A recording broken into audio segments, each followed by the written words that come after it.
To cut a long story short, I ended up in the A&E. I ended up in the emergency room. So basically, one of the universal truths of the 21st century is if you don't have a job, you really wish you had a job, and if you do have a job, you really wish you don't have a job. This is what I call Smith's Law, right? Named after that line in the Smith song. I'm sure you heard it. I was looking for a job and then I found a job, and heaven knows I'm miserable now. So I recently quit my job voluntarily. Voluntarily choosing unemployment. I did it. I actually did the thing. I did the thing. The secret fantasy of every motherfucker who has a job. Everyone likes to say I hate my job like a broken sprinkler, but if you tell them, hey dude, why don't you just quit your job? They'll freeze up and be like, I can't quit now. I'm gonna quit. I will quit because I hate my job. You know, I'm gonna quit my job.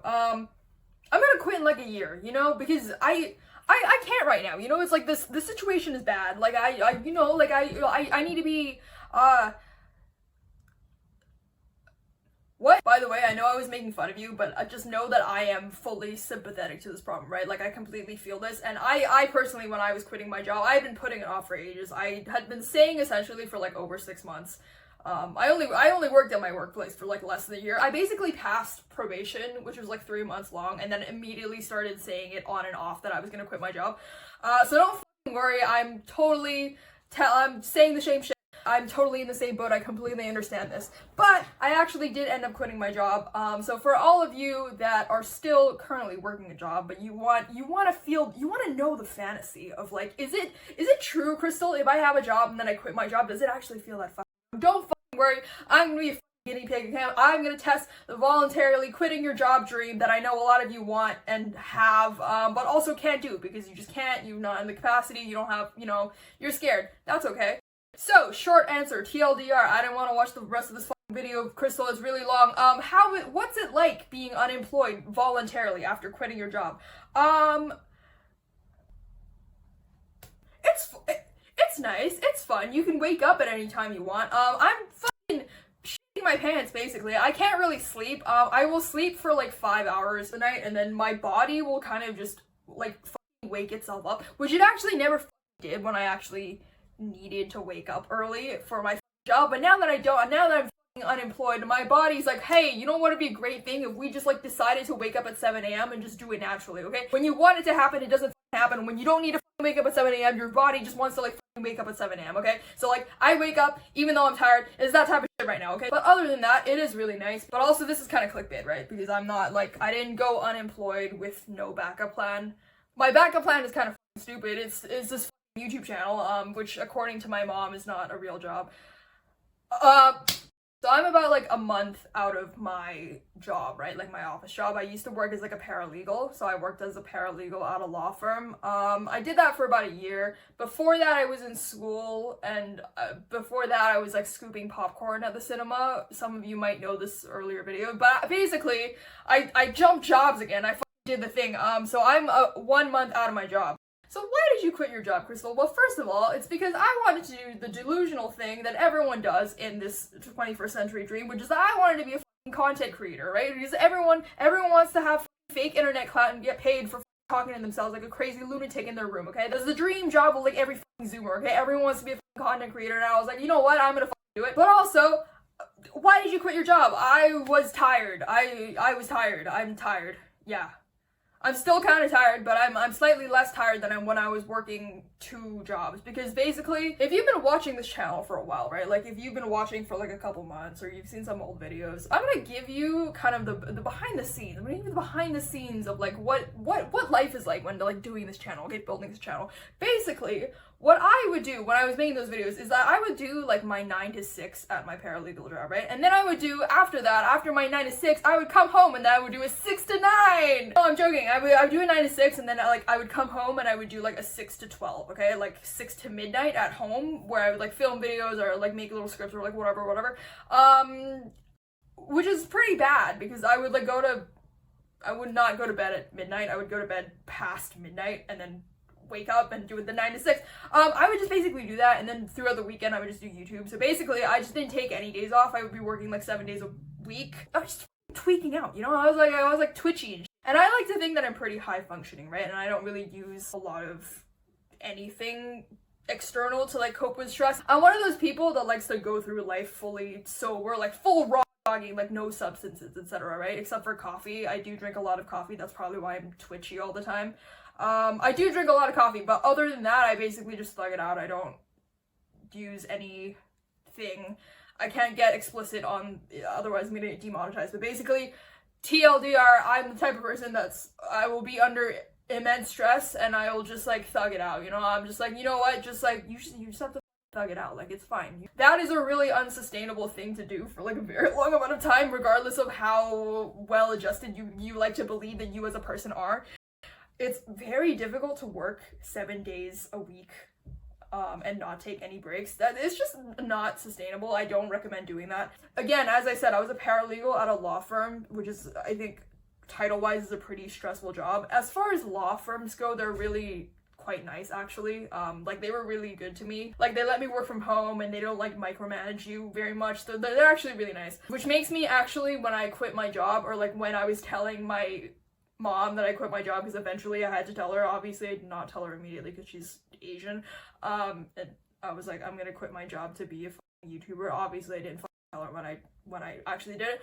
When I eventually did it, because the law firm actually did not treat me terribly, like I know that a lot of my friends, their law firms treated them really awfully, it actually just made me feel more ungrateful for the situation that I was in, because I knew that my job is still like kind of like entry level like salary. You kind of have to do the entry level lackey shit, right? But like other than that, it was like actually a really good gig, and I'm just like throwing it away. Like if I wanted to get another job in law, it's not going to be as cushy. It made me feel really ungrateful, and that actually scared me a lot. So given the heavier nature of this video, you can probably guess that this month has been a true psychological roller coaster for me. And something that I've started using is this app called Maps. Maps is an AI-powered journaling tool which takes the journal entries that you write and it analyzes them, giving you insights into your emotional patterns, your thought processes, and the themes in your life. One feature that I really like is that it generates like an interactive visual diagram of key themes and emotional patterns in your life. If you like this channel, then I assume that you like visual flowchart-esque things. This is great because it's like a little spider web diagram and you can actually like click on the different little nodes. I've personally been playing around with it, and only after a couple of entries it starts giving you these really in-depth insights. So it's really one of those tools where the more you use it, the more you get out of it. So for me in this time of my life, a lot of my emotional patterns and themes are centered around the idea of self-identity and productivity. The AI pattern hunter is also really useful because it identifies patterns based on what you're actually journaling, and I feel like because you're the person journaling, right, it's really hard to also simultaneously have a bird's eye view of what it is that you need in this period of your life, especially because you feel all of the things that you go through so strongly. If you're interested in trying it out for yourself, then you can visit innermaps.co, which also just makes me sound like a fucking asshole, right? You're like, oh wow, you got a great fucking situation going on, and then now you're complaining about on the internet. Like, I understand. Yeah, so I do completely understand that might seem really out of touch or like really just very annoying to hear online. I'm really sorry if that's the case. Totally understand.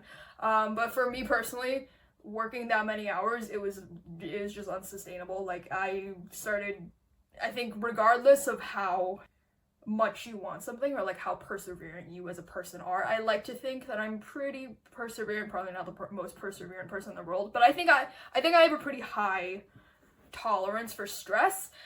You like after a certain amount of time or like a certain duration, you just start like crashing out, you know, you just like start tweaking. One thing that I got like a really persistent eye twitch, because probably from using a lot of screens. Also just like stress, you know, it's like a lot of deadlines, because it's like if you're at a law firm, regardless of like how chill they are, it's law, you know, there's gonna be some stress, getting in a high stress situation. YouTube, it's like less high stress, except when, you know, you have some, you know, you're like fucking working on your own, you know, and it's like kind of like a humiliating job, so like that's kind of stressful. It's fun, you know, it's like fun, stressful. Anyway, the point is, I was working too many hours, and my eye just started fucking twitching. I think for like, if you go back to like some of the old videos, I don't actually know if you can see my eye twitch in the video, but I will tell you, when I was filming some of those videos. Like there's a couple in there, I'm not gonna tell you which ones, you can probably figure it out, you can decide on your own, up to viewer interpretation. There's a couple of videos in my catalog where I look really rough, and it's because I was tweaking out. The eye twitch went away for like a couple days, and then it came back, and then it went away, and I think I was like placebo gaslighting myself with the magnesium. Basically, it got really bad at the end. I was crashing out. You can only crash out. You can only like mildly crash out for so many months in a row before you like fully like your body and your spirit and your soul just starts going like this. Okay. Basically, I finally stopped being a fucking coward, and I handed in my resignation, and so eventually I did it, right? And I had to tell a bunch of friends beforehand that I wanted to quit my job in order for them to like hold me accountable for the fact that I was gonna quit my job. One of my friends, he basically wrote out like a step-by-step plan of like, okay, so tomorrow you're gonna write out the resignation letter, you're gonna set out these reasons. He like sat me down, and like with pen and paper we wrote out like what my resignation notice was gonna be. Beforehand I did tell the law firm that I was gonna quit, and then I don't know why I did that, but I was like, I need to do it in person, you know, I need to like build up my confrontation skills. Eventually I scheduled the resignation email, because I couldn't send it immediately because I was scared, so I used the Gmail schedule like a dork. But eventually I did it, so now I'm unemployed. I'm not unemployed, I do YouTube.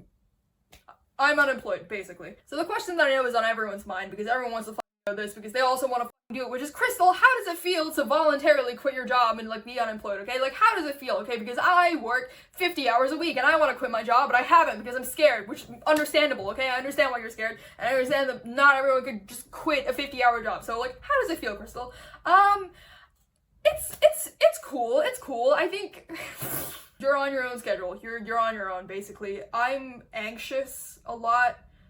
I think in a good way, not in a good way, like there's not really good anxiety. It's like exciting because I can do whatever you want, but it's also, if you're the type of person that's not very good at being self-reliant, then it's probably not for you. You really do have to be self-driven. Basically for this month, right, because it's my first month out, I'm trying to be as like on my own ass as I can, so I'm trying to do like regular hours, right? So me personally, because I don't like getting up early, I like to like shift my hours. So I'm not doing a 9 to 6. I'm trying to do like a 12 to 8 or like a 12 to 9 every day. So it's still kind of semi-regular work hours, which is kind of good. I'm trying to like get into the swing of it, right? Overall, it's interesting. I think the dust hasn't really settled enough for me to like properly understand the consequences of my own actions, so I think I'll have to check back in like 3 or so months and tell you once my rent bill has come in again, and once you know, all the other fucking bills that I have to pay have come in again, how I feel in a couple months. For now, I feel like I'm still running on adrenaline, which is probably why I'm so jittery all the time. It's pretty scary, I'll be honest. I know this is not really the video that people wanted. They probably wanted to be like, yeah, I feel so liberated and I feel so excited to be like working on my own, and like that is like true, right? Like it's kind of 50-50. I kind of flip-flop between like being like, yeah, this is amazing, okay, it's awesome to be like, oh my god, I'm chasing my dreams and like being creative and like self-employed, everyone wants to be self-employed, and then on the other hand I'm kind of like terrified, and I worry that like I'm making a huge terrible mistake, right? And like I'm gonna be I can't pay my rent, can't do jack shit, I'll have to eat scraps off the floor, right? The reality is that being self-employed, especially as a YouTuber or like anything creative, it's unstable, right? Like it is true, it is like pretty unstable. I think the feeling of putting blind faith into something, not like blind faith, because I think I've kind of built the channel up for like semi-regularly, right? Like I know I've not been posting for very many years, but I think I have enough months or like enough videos behind me where I feel like I can probably chug it along, you know, like I can churn out more videos, it'll be fine, right? So there's like a semi-regular schedule. I think that's the reasoning. So like it's like half reasoning, half blind faith that I'm gonna put my energy into this thing which is kind of like a black hole, and I don't really know where it's going, and like just reasoning and like crossing your fingers that it'll be fine, right? And I really don't know how it's gonna turn out. I think back when I had a regular job and this was like my secondary income, right? I think at that point it's really easy to be like, oh, I could totally make it full time, and it's because you're working like I was essentially working 2 jobs, right? And if you're working 2 jobs, yeah, you're gonna get more income, right? You're gonna get a double income, but it's just because like now I'm back to just this. The dust is kind of like hitting me, you know, it's like half hitting me, half like washing over me, and basically I don't really know. I have to check back in. So I also wanted to talk a little bit about the process of like transitioning from like quitting your job to like fully being let's not say unemployed. I'm like self-employed, unemployed. So like the transition of being like from like, I'm assuming if you're watching this, or like I'm gonna tell you like my experience, which is like quitting like an office job or like a corporate like a standard 9 to 5. Okay, I did a 9 to 6, like a 9 to 5 job, right? And like going unemployed. Basically, for a lot of these jobs, I'm assuming you're gonna have like a notice period, right? So like my notice period was like personally like 1 month. So like it's in that really weird period where like everyone kind of knows that you're leaving, but like you're still like kind of working there, and it's like kind of awkward between people because you're not really sure in the office who you're meant to be like, oh, by the way, I'm leaving, because that's really awkward, right? And then people ask you, what are you doing? And then I have to tell them I'm gonna be a YouTuber, which is really embarrassing because I still work there for like 3 more weeks, and then people are gonna be like, oh, what's your channel? And you know, etc, etc, etc. Basically, that's like a me problem.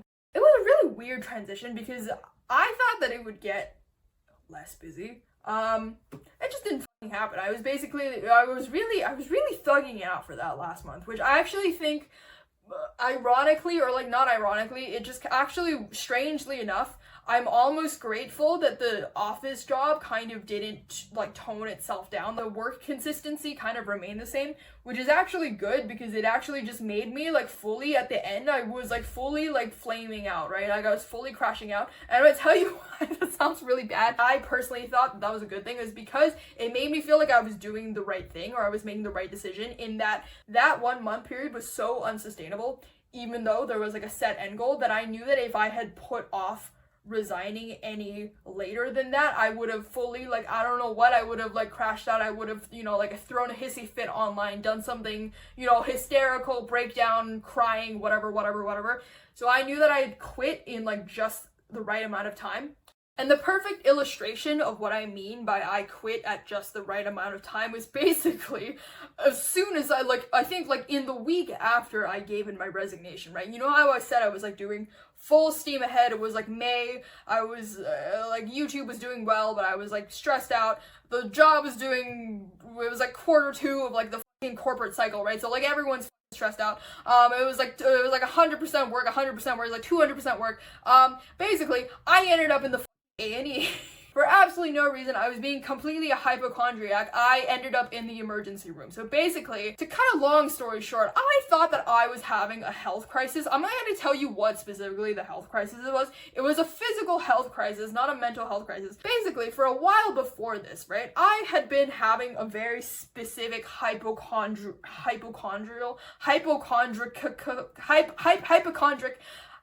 persistent paranoia that I was gonna have this physical medical health crisis. It's like a specific persistent physical health thing. You don't need to know that much about my life. Basically, just take my word for it. And you know how like if you're like hypochondriac, or like if you think that something's gonna happen to you, you start interpreting any tiny bodily symptom as like evidence of that thing, right? It's like, you know how like if you search for like, oh my god, I'm sneezing today on WebMD, and then WebMD's like, oh, you have testicular cancer. It's kind of like that, right? Like where you interpret anything as like symptomatic of whatever paranoia you have in your brain. So basically, I thought that I was having a fucking physical health crisis. I was standing in a Sainsbury's and I was convinced that this shit was fucking happening, right? I was like, I was like, holy fuck, I mean, the thing is happening right now. And I stood there, I think it was like 6:30, I stood there in the Sainsbury's, and then I like a little like cartoon, I was like, and then I U-turned 180 degrees and I took the tube to the hospital. Luckily I live in the UK, right?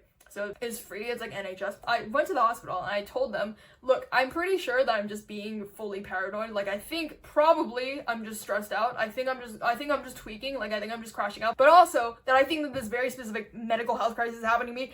So the guy at the hospital, he triaged me, right? Like, he checked, he was like, oh, so, like, well, have you been out of the country? Have you done, like, the thing that they do at the hospital, like, the assessment before they make you sit in the waiting room for, like, several hours? So he did that, right?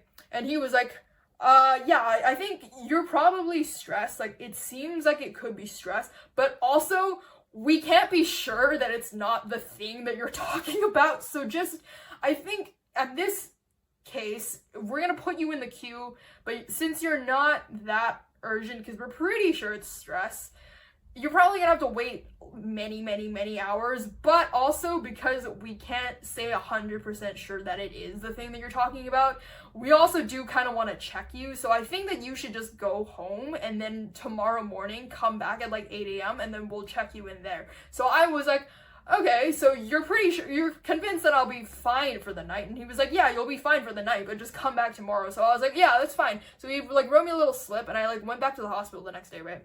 So I checked in, I obviously took the day off. By the way, I'll tell you why I was being crazy. You know how like the guy sent me home and like I had a YouTube deadline, so basically instead of sleeping, I finished the YouTube deadline and then I went back to the hospital because I'm crazy. Do not, like, I know in the comments someone's gonna be like, Crystal, you're insane. I know, that's why I'm telling you that, like, I just am one of those people that like will like, I'll be like, yeah, just thug it out, like, it's fine. Don't do that. Don't, warning to everyone, okay? Don't fucking do that, because otherwise you'll just be acting out in the hospital for no reason. So I went back to the hospital, right? And obviously they did the self-assessment. We're like, oh, hi, I was here yesterday, blah, blah, blah. I waited for a couple hours, and then I went to see like a doctor. It was like a specialist, because they were like, oh, we'll show you the specialist.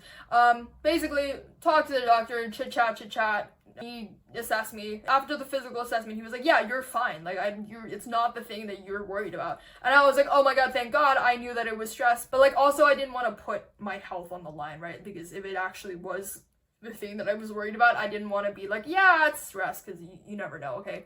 If you're worried about like a health thing, you should probably just get it checked out, even if the likelihood is very low. Basically, I spoke to the doctor, and he was like, you're completely fine. It is a stress thing. And then he asked me, like, what do you do for work? And I said, oh, I'm a paralegal, right? And he was like, oh, okay, so, like, that's probably really stressful, right? And I was like, yeah, but also I actually have 2 jobs.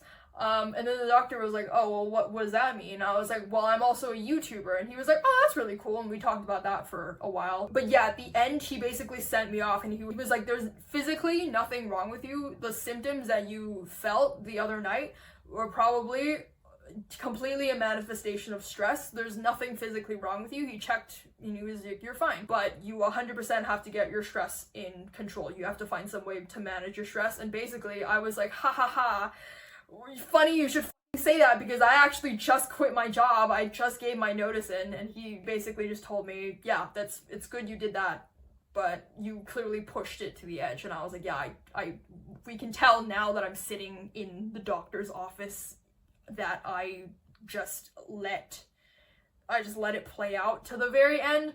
And he was like, yeah, I mean, it's understandable, he said, because human beings are really adaptable, and you're clearly bright, and you clearly adapted to your circumstances. And when you adapt, you don't really feel it until like the very end, because you're adapting, you're kind of coping, and you kind of feel the same way, you feel the same way until you don't feel the same way. Then I just said, yeah, I agree with you. And I was like, I can't really complain, because I imagine that what I went through was like a quarter of what residency feels like, right? I was really gassing this guy up. And he laughed, and he was like, I have no comment to that, but yeah. So other aspects of transitioning out of the work thing, basically, as you can tell, I have an Asian mother, so I basically just didn't tell her that I was quitting my job in law. I just fucking lied. I assume she doesn't watch these videos. She knows I have a YouTube. She knows I has a, what the f is the grammar? She knows I have a she knows there's a YouTube channel that I run. But I who the f knows? It was really touch and go for like a second, basically, because I live in London, right? My parents do not live in London. It was really touch and go for like a second, because I had given in my resignation notice. It was during the 1-month notice period, right? And she had called me one time because she knew that I was stressed out for my job. And she was like, hey, do you want me and your dad to like visit you in London? And I didn't know what to say, because I was like, shit, what I was thinking was, you can't visit me now because it's my last month at work, and so I need to do all of my end of work shit. You don't know that I f***ing quit my job. But basically, I lied. She eventually found out, obviously, because she's my mom and she has a sixth sense, and yeah, so now I don't want to worry her. I think I love my mom. She's very good to me. I think she's worried naturally, as parents are. So I hope I don't fuck it up, really, because I don't want to stress her out anymore. Another interesting phenomenon that I really wanted to talk about in this video, I sat on this for a while, but basically it's the fact that obviously I had to tell people that I was in my life that I was leaving law for YouTube, right? And I noticed something interesting was that, like, when I told my coworkers at the law firm that I was quitting my job versus if I told my other friends, like my friends who were like actors or like artists or like in like service industry, a lot of my coworkers, like my corporate coworkers, I noticed a lot of them were way more emotionally interested in the fact that I was like quitting versus my other friends, right? So like, I'll give you an example. So like in general, right? My friends in like art or like acting or like customer service, like service industry, they'd be like, oh, yeah, you quit your job, like hell yeah, right? And there'd be like a fist bump, you know, like one of those things. But like any of the people that I worked personally in the corporate office with, when I told them that I was like quitting my job, they'd be like, oh cool, like what are you doing? You're going to like a different law firm? And I was like, no, I'm gonna do YouTube. And they'd be like, no way, that's so fucking cool, that's incredible, congratulations, honestly, I'm wishing you the best, right? And that was such an interesting phenomenon because I think it's not like a phenomenon that I would have necessarily predicted or like would have realized was gonna happen, but now that I'm looking back on it, the difference in reaction between these two groups of people, it kind of makes sense because the idea of quitting something very stable and very prestigious and will financially support you for life or like for the duration of time that you're in law, leaving that for something that's essentially probably more creatively fulfilling or like, I don't know, like soulful is fucking YouTube videos, like creatively fulfilling but inherently unstable, right? Inherently unpredictable. I think the prospect of leaving the stability of like corporate law for like the fragility but also the potential freedom of doing something for your own is very alluring to a lot of people. And this goes back to what I wanted to say in this video, which is like everyone with a job has the dream of like quitting their job, right? And I feel like that is really exemplified if you work in a corporate space, if you work in like corporate law, because it's like office job on steroids, right? It's like what people think of like when you're in a, like it's like the archetypal office job. But yeah, basically when I was confirmed leaving, right, I started going to the office a lot more because, as I said, they let me work remotely, which is amazing. So it was like optional to go into the office. So because I was like doing my job afterward, I typically didn't go to the office because it was like, why would I commute home and then clock in on YouTube again, right? Like it doesn't make sense for me.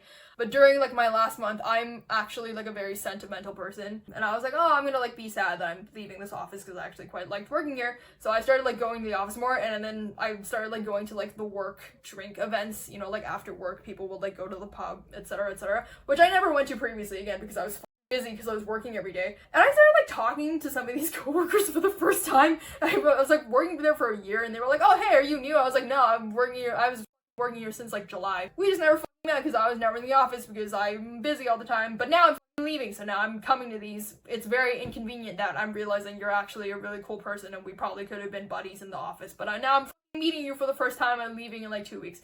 And I started talking a lot more to like the managers and the lawyers, like the upper lawyers that work there. Also, another phenomenon, in case you're actually gonna quit your job, is in your final notice period, right? Your brain to mouth filter is basically gonna like fucking shut off, at least for me, right? Because you're no longer in the fear of being let go by the company or like being fired by the company because you're already leaving the company anyway. You're gonna start just chatting shit, right? Like to the supervisor, be like, yeah, what's up? Like you're gonna be like just like swearing left and right. Like you're just gonna like not really. It's like you know, like that was how I was, where I was like I was still working, but then like I was kind of like being way too conversational with people that were like way higher up in the chain than me. So like I was talking to these people that like were doing the job for ages, right? Again, a lot of these people that I'm speaking to for the first time during my job, which is funny. One of these guys. Especially, I think one conversation that really stood out to me, one of these people, he was cool, he's like a lawyer, Again, it was my first conversation. He was like, "Hi, you're Crystal, right?" And I was like, "Hi, yes, that is my name. You guessed my name right. Also, tomorrow is my last day at this office, so this is terrible timing that I'm meeting you for the first time today."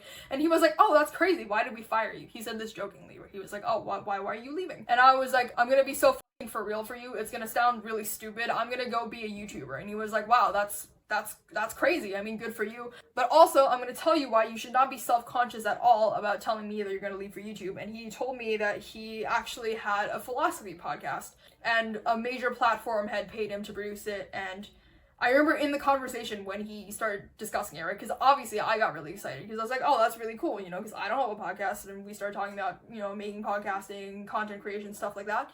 What had stuck out to me in that conversation was when I asked him about the platform, like asking him to make this podcast for their platform, right? He quoted the exact date that they offered it to him, and he also quoted the exact amount that the platform paid him. And it was like the fact that he remembered such specific details, that really stayed with me, right? Because it was like not any time, it wasn't like in the last year, it wasn't like a recent time. He remembered the exact date that this happened. He remembered the exact figures that it was done for. It's not like an insignificant amount of money, but it was not like enough to like pay rent on. And he, as a lawyer, right, at the law firm, he was clearly very comfortable. He was much more successful. He had, he was like much higher up than I was. He was very respected. He was clearly very smart. He obviously is very smart and very capable and very talented. But you could tell that the platform paying him something clearly meant something to him. And the way he remembered the details, and we discussed and we talked about the details of this podcast, even though it was probably over a couple of years ago, he's still, in the conversation, I could tell that he lit up when he talked about it. And that, I think about that conversation a lot, actually, even though it's been over a month since I left. I still think about that. But yeah, he was a very cool guy. I regret the fact that it was like my last day and that was like my first time speaking to him. That was a really interesting conversation. It was a really strange feeling because I think at the end, talking to a lot of people there, it just solidified a lot of what I already knew fundamentally, I think innately. And I think it's also something that fundamentally a lot of people know, which is that everyone ultimately wants the same thing. I also feel like this is a specific issue where, like, if you're like a type of person who only ever speaks to or is friends with other people in the same industry as you kind of get into the idea that like other groups of people or like people that are in, I don't know, like white collar jobs. I think especially people in corporate like to hang out with like people in corporate, right? Which makes sense. And like people like artists like to hang out with artists and they date artists, etc. Like because that's the people that you're surrounded with. It becomes like a really weird in-group, out-group thing. I think especially for people in the arts, I would say, as someone that identifies as like one of those people, lots of them like to like gatekeep, like, "Oh, I'm special, like I'm in the arts, like I'm an artist, I'm like like no one understands me," which I kind of understand why people do that. But also it gets into the thing where you look down almost on people in corporate jobs because you're like, I can't believe you're gonna sell your soul to this, you're so fucking lame, okay, you're like a huge dorky square for being in a corporate law job, right? Like I know like a lot of my friends say this, obviously I say this too. I'm not saying I should, but like how you know how it is like between friends. I feel like almost if you're doing something a little more, I guess, like creatively brave or like, less financially stable, you almost feel the urge to have to villainize people in traditionally more, I don't know, like financially stable, but also like more boring jobs. And like, if we're being honest, right, people are like, the idea that people have about these jobs is that they're really stable and they pay you well, but they're really boring. And therefore, because I'm doing something unpredictable or like artistic and creative and it like satisfies my soul, I'm like morally better than these other people, right? I feel like a lot of artists will not admit that they feel this way, but I think if you boiled it down to it, it's like I feel separate from these people because I'm chasing my, like, air quotes, chasing my dream, and these people are air quotes not chasing their dream, right? But if you speak to these people, right, you realize that they're all the same people. Like, everyone kind of just wants the same thing. Situationally, things change. The conditions for some people, it makes it difficult for them to do such things. They don't have the guts to do such things, which I don't think is a moral failing. There's nothing wrong with that. A lot of people have children, people to support. There's lots of reasons why someone is not pursuing acting or like pursuing being a professional Broadway dancer. I think at the end, a lot of the people that I worked with, especially people like in upper management, to be honest, by upper management I basically mean like not the paralegals, because I was literally bottom of the rung. Like I was on tier 1 of the hierarchy, right? So like anyone above me, they ended up being really honest with me at the end about the nature of being in law, and I could feel that they truly were wishing me the best, and I think they were all like really sincere about their support for what I was doing or like taking a risk in myself. It was really weird because a lot of those drinks at the end, like a lot of the events that I ended up going to at the very end, it was actually really formative, and I still thinking about a lot of those conversations now, especially now that I have to like be kind of self-directed, and so you have to be like self-motivated, right? And like sometimes it's like I will go through phases of being like, wow, I really fucked it up for myself, you know, like I don't really know what I'm doing, and I'll think back to those conversations that I had with these coworkers. I remembered a lot of them told me about how when they were younger, or like when they were in my shoes, right? When you were like, because you start as a paralegal and then you work your way up, you become a lawyer, and then you become like a partner, right? Eventually. More than one person has told me like anecdotally how you have to sacrifice a lot to be in law, or like at least in corporate law, because we're in corporate law. They told me how you have like a couple choices, but basically you can either sacrifice your sleep or you can sacrifice your relationships. So a lot of people choose to sacrifice their relationships, or like not choose, but like they end up sacrificing their relationships. One of the lawyers told me they didn't sacrifice relationships, they kept all their relationships, but they sacrificed their sleep and they sacrificed their health in order to be in law.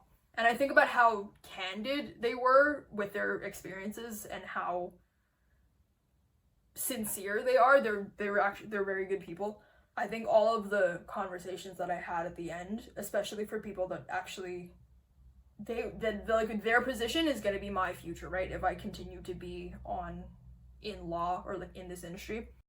And there's honestly nothing wrong with being on that path. Like they all seem, honestly, they seem quite happy. Like they seem quite satisfied. But also it was weird because during that night, or like in the nights when we were like talking, it just, as I said before, it just like solidified what I intuitively, I think I knew was true about people in corporate, but you can't really test and you can't really verify, because people are not really, I think fundamentally people are not really truthful until they know that you're not really going to be around for very long, because I was leaving. And yeah, it got very transparent near the end. So before I quit my job, right, I think it was like during the period when I was like wanting to quit my job, or like telling people that I was going to quit my job but I wasn't doing it. I was doing that I hate my job part of the job cycle. I know everyone does it. Okay, you're being honest. I once went through a phase of like aggressively asking everyone in corporate, not even like my law firm, like just in like corporate jobs, what they would do if all jobs were paid the same. I was like having like a chip on my shoulder. I'm not gonna lie, I was being fully crazy, right? I was like fully being aggressive about it, because it would be like people that I've barely spoken to, and it'd be like, oh, what job would you do if all jobs paid the same, what would you do? I was being real crazy, okay? I was being real interrogative. I was like crashing out. So I got a lot of interesting responses after people were like, oh, what the fuck? I did write down some of the responses I got. One guy said he wanted to be a fly fisher. Oh, I didn't even know what fly fishing was. Apparently it's like a specific type of like dynamic fishing. One guy said he wanted to work on his boat. Another wanted to be an art curator, or like a gallery owner. One person said they wanted to be a fashion designer, and then 2 people said they wanted to run their own yoga business.